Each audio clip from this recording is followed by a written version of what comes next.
Napoleon ने कहा था, ये जो पूर्व में दैत्य सो रहा है उसे सोने दो, यदि वह जागा तो भूचाल ला देगा। जी हां, ये बात नेपोलियन ने चीन के बारे में कही थी। और आज जिस तरह जियोपॉलिटिक्स में चीन अपनी गतिविधियां निभा रहा है और खासकर सी जिनपिंग के कार्यकाल में जो उसका आक्रामक या साम्राज्यवादी नीति है, उससे निसंदेह पूरी विश्व व्यवस्था, पूरी जियोपॉलिटिक्स और खासकर भारत की चिंताएं बढ़ी हैं। इसका मतलब नेपोलियन सही साबित हो रहा है। अभी कुछ दिन पहले चीनी प्रधानमंत्री ली कियांग ने सुपर डैम के निर्माण की ऑफिशियल घोषणा कर दी। बात तो 2021 से ही चर्चा में है, चीन के बजट में इसकी चर्चा शुरू हुई थी, लेकिन यह अब ऑफिशियल डिक्लेरेशन कर दिया गया। और अगर यह सुपर डैम बनता है तो पहले देखते हैं इसकी ये है क्या, इसमें कितना खर्च है और ले देकर आखिर चिंताएं क्या हैं। हम एक तरह ऑपरेशन सिंदूर की बात कर रहे हैं, हम अपनी इंटरनल पॉलिटिक्स में उलझे हुए हैं, लेकिन एक आम भारतीय को जरूर यह समझना चाहिए कि चीन कितनी गतिविधियों से और सुपर डैम और इसी तरह कैसे प्रोजेक्ट बनाकर हमारी चिंताओं को बढ़ा रहा है। जब हम सुपर डैम की बात कहते हैं तो जैसा कि नाम ही है, जब हम किसका नाम सुपर डैम क्यों पड़ा, तो एक चीज बड़ी स्पष्ट हो जानी चाहिए कि अभी सुपर डैम ये जो इसकी कैपेसिटी होगी, उसकी कैपेसिटी होगी 60 गीगावाट। आप समझिए, इस डैम से जो विद्युत उत्पादन होगा वो 60 गीगावाट का होगा।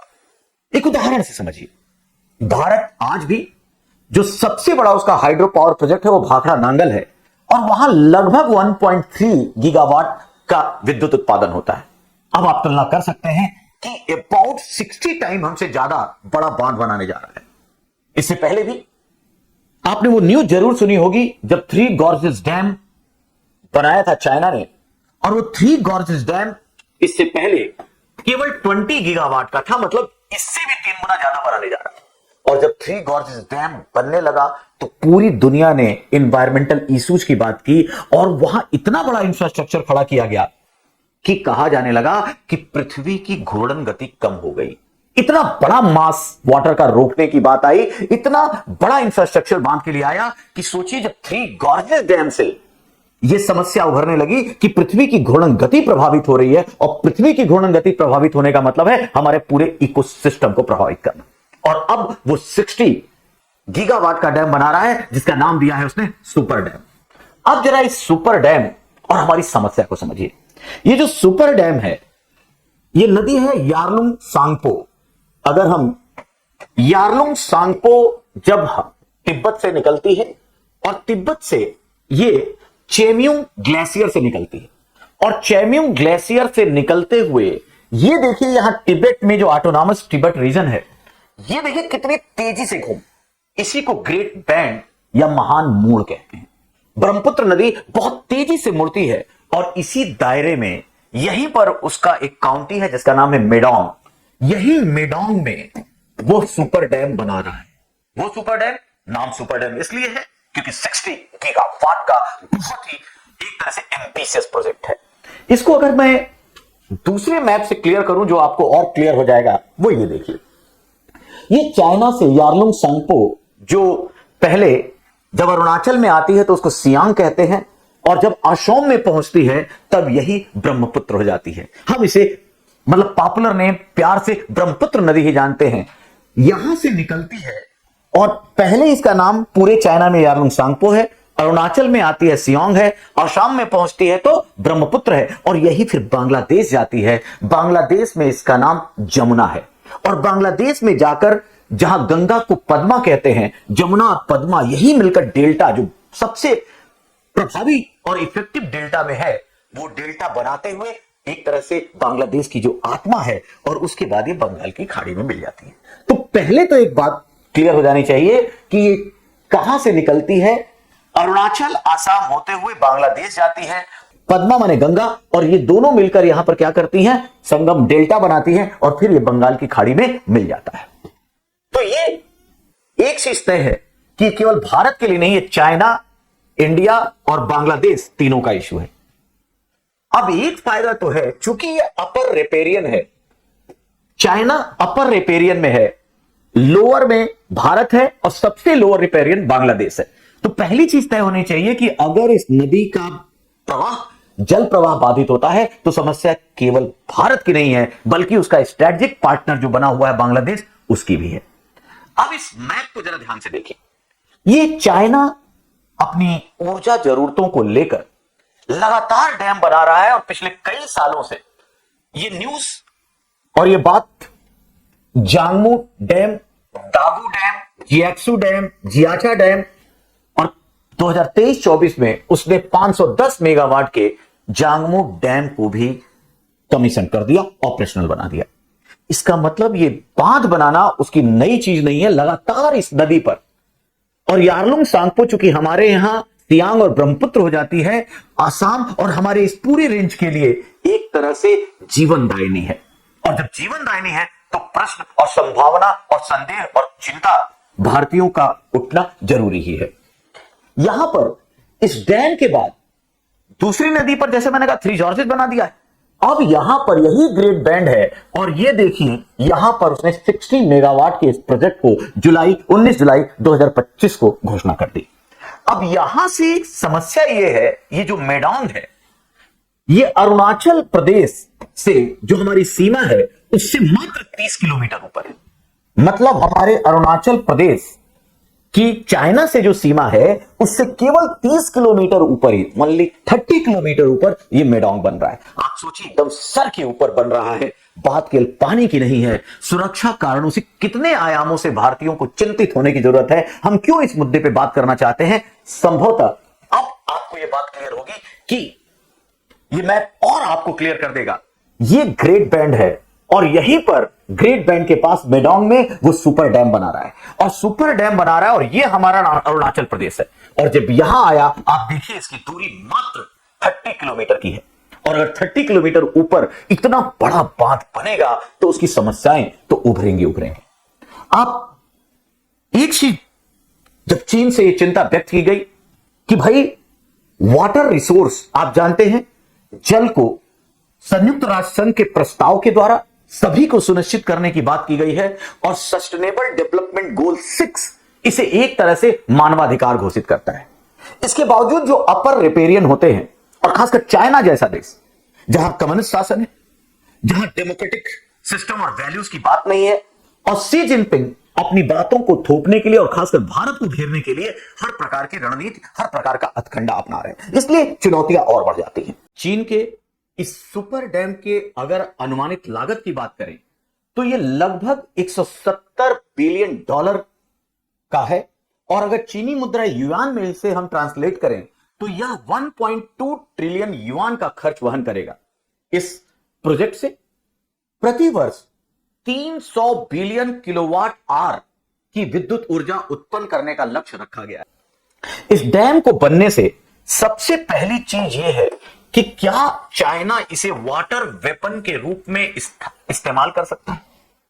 वाटर वेपन, जल हथियार, ये कर सकता है, क्योंकि अब बांध के द्वारा जब वो पानी नियंत्रित कर सकता है मात्रा, तो दो चीजें होंगी।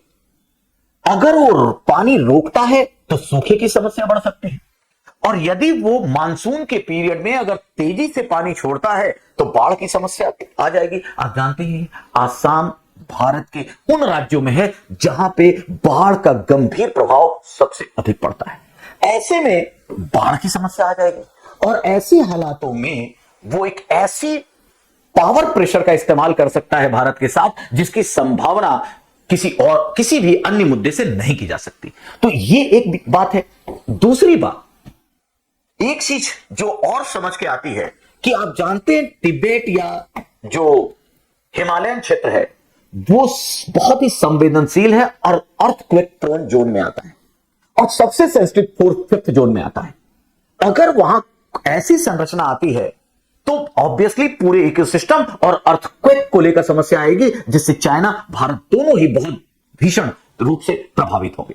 और बात केवल भूकंप की नहीं है, अगर पूरे जिस तरह से क्लाइमेट चेंज, ग्लोबल वार्मिंग और इस तरह की बात हो रही है, अगर हम नदियों का जल मोड़ते हैं और आर्टिफिशियल स्ट्रक्चर बनाते हैं तो ऑब्वियस सी बात है इसका पर्यावरणीय प्रभाव भी पड़ता है, और पर्यावरणीय प्रभाव से जो पूरा इकोलॉजिकल सिस्टम है, बायोडायवर्सिटी है, उसके प्रभावित होने की संभावना भी बढ़ती है।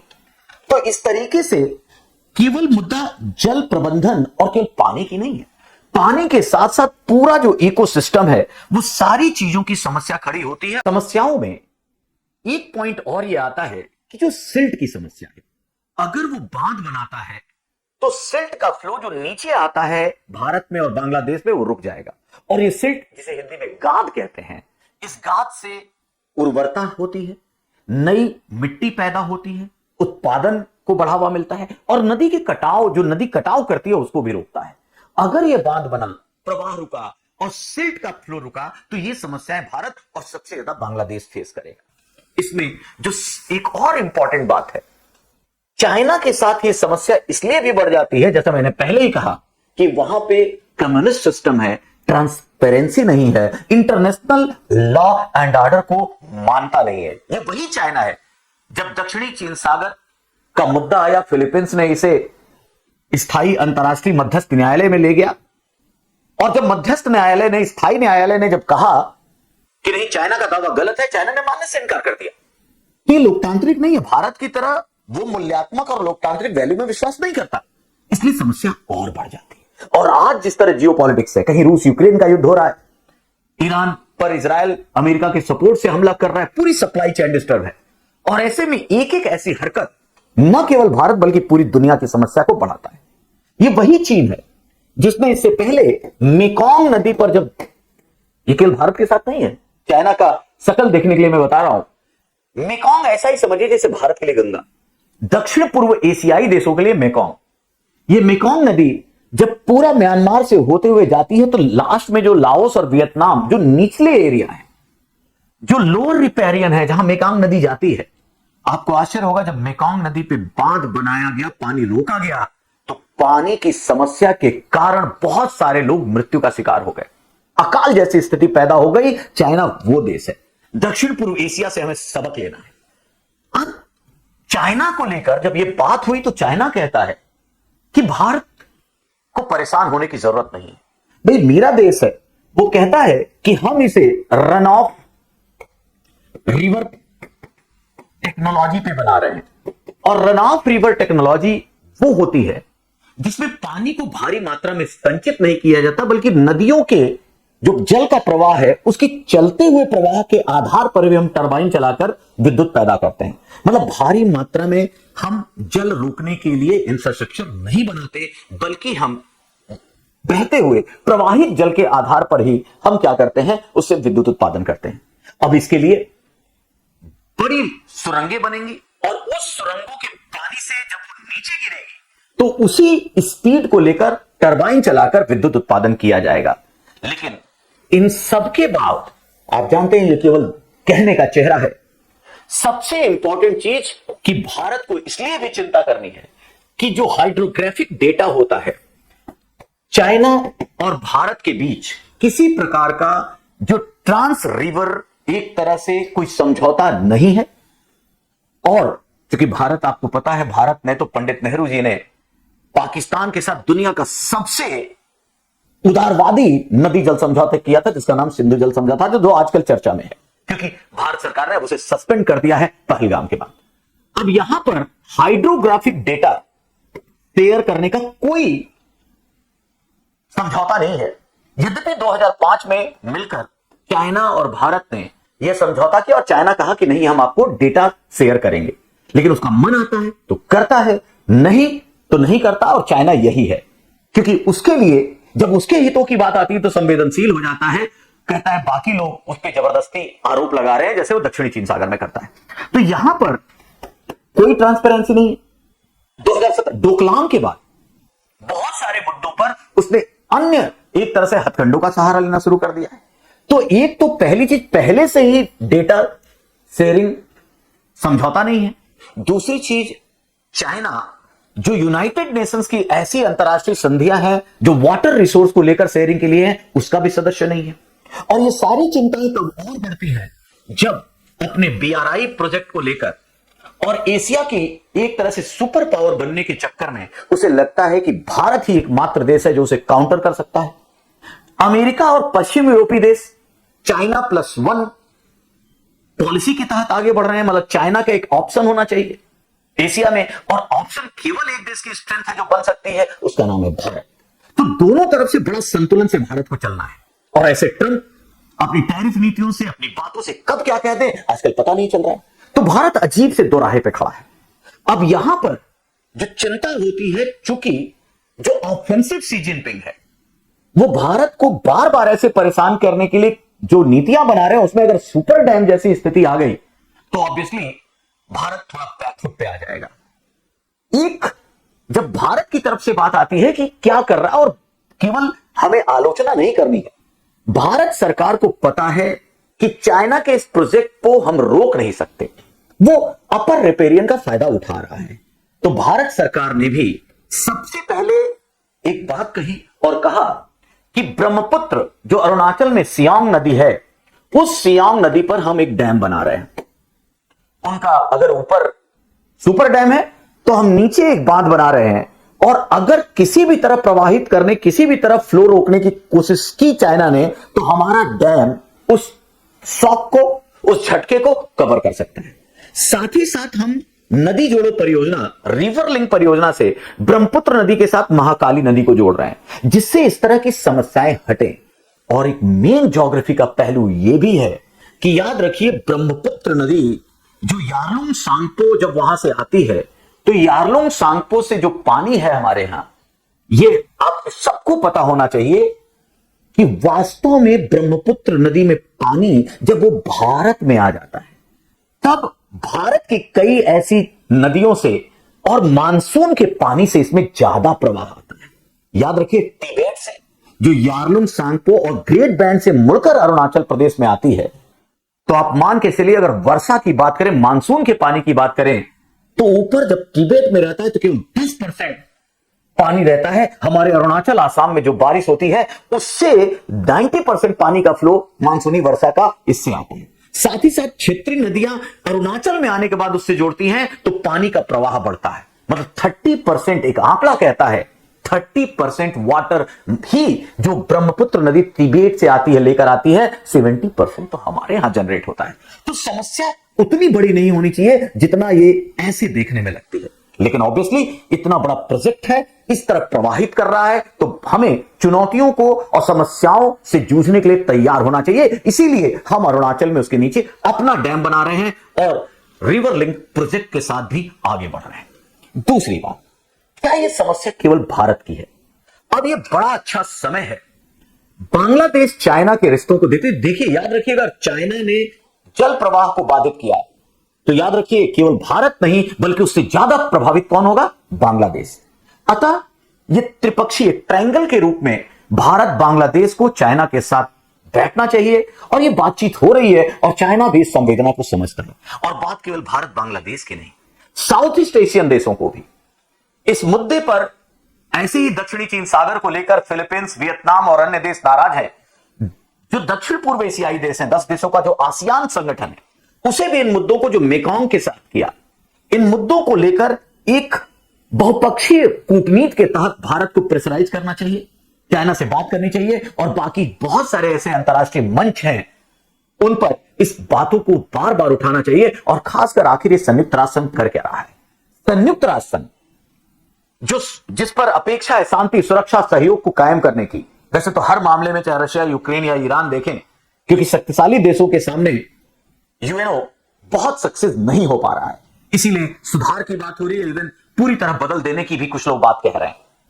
और ऐसे में भारत को इन मुद्दों को लेकर आगे बढ़ना चाहिए, और यूएन जैसे संगठन, संयुक्त राष्ट्र संघ जैसे संगठनों को ऑब्वियसली ऐसे, उसमें चूंकि जल केवल किसी देश का, किसी व्यक्ति का अधिकार नहीं है, बल्कि ये प्राकृतिक न्याय के साथ जुड़ा हुआ है, मानवाधिकार से जुड़ा हुआ है, अतः इसकी सुनिश्चितता।